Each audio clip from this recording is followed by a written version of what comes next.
संतोष मारुती लाड, देखणीक जिल्हा ग्रंथालय सिंध सातारा आणि ग्रंथपाल सुमित्राजी भोसले ग्रंथालय सातारा आज आम्ही 8 सप्टेंबर रोजी जिल्हा ग्रंथालय अधिकारी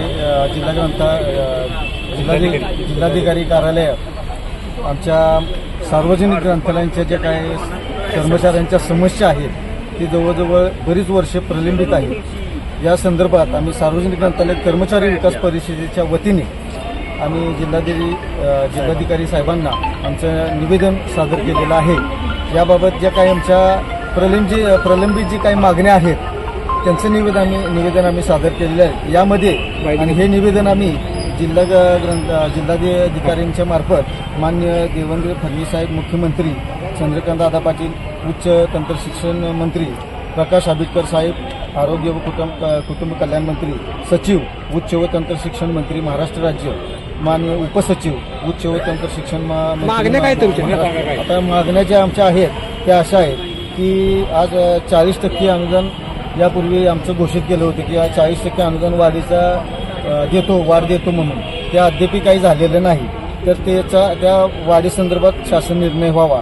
दुसरी मागणी आहे की ग्रंथालयाची जे दर्जा बदल आहेत, 4 वर्ग असतात अ ब क ड, त्यातले अचे असतात त्यांना अनुदान भरपूर मिळतं, परंतु क आणि ड आणि ब यांचे दर्जा बदल व्हावेत या संदर्भात दुसरी मागणी आहे।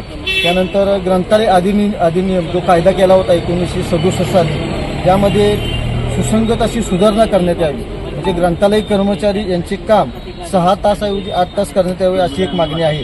त्यानंतर ग्रंथालय अधिनियम 1967च्या कायद्यानुसार सार्वजनिक ग्रंथालयातील कर्मचारी यांना शैक्षणिक पात्रतेनुसार वेतन श्रेणी लागू करावी आणि त्यांचे जे वेतन श्रेणी लागू करून त्यांचे जे वेतन आहे हे किमान वेतन दरमहा त्यांच्या खात्यावर जमा व्हावे। त्यानंतर शासकीय अधिकारी व कर्मचारी यांच्याप्रमाणेच शासनमान्य सार्वजनिक ग्रंथालयातील कर्मचारी यांना सेवा शर्ती जे काय असतात, नियम असतात, शासनमान्य नियम असतात, ते सेवा शर्ती नियम लागू करावे।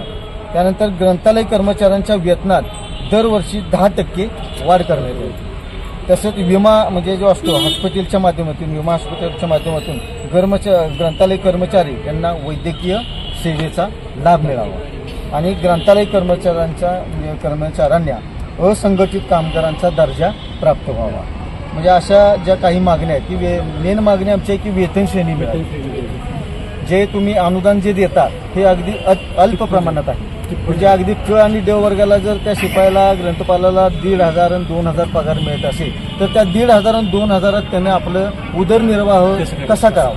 किती वर्षापासून मागणी करताय तुम्ही? हे मागण्या जवळजवळ 30 ते 40 वर्ष झाली, अजून वाढ नाही। जवळजवळ आमचे बरेच सेवक रिटायर म्हणजे निवृत्त झाले, म्हणजे त्यांना अक्षरशः काहींना दोघांनी आमच्या सेवकांनी आत्महत्या सुद्धा केलेली आहे। तो अजूनही सुद्धा म्हणजे म्हणावं तशी वेतन श्रेणी सेवा शर्ती नियम लागू झालेली नाही। ह्याच्या पुढे काय तुम्ही करणार आंदोलन?